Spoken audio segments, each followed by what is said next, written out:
Arestado sa isang raid sa Cotabato City ang isang leader ng Bangsamoro Islamic Freedom Fighters.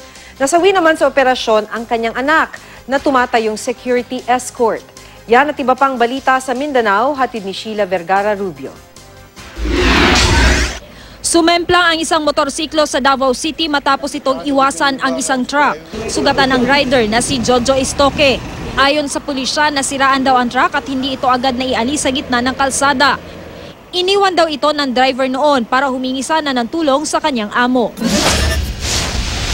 Sa Cotabato City, inaresto sa raid ang isang leader ng Bangsamoro Islamic Freedom Fighters.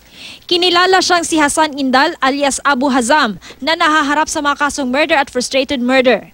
Nasawi naman sa operasyon ang kanyang anak na kanya ring security escort. Ayon sa tagapagsalita ng militar, may natanggap silang impormasyon na nagtatago si Indal sa lungsod habang nagpapagamot para sa sakit na diabetes. Na-recover sa raid ang M203 rifle grenade, baril at isang granada. Dinala naman muna sa ospital si Indal para masiguro ang kanyang kalusugan bago isailalim sa inquest proceedings.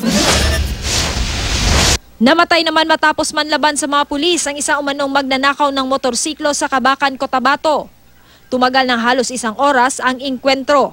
Ayon sa pulisya, miyembro ng carnapping syndicate ang napatay na si Ramil Piang.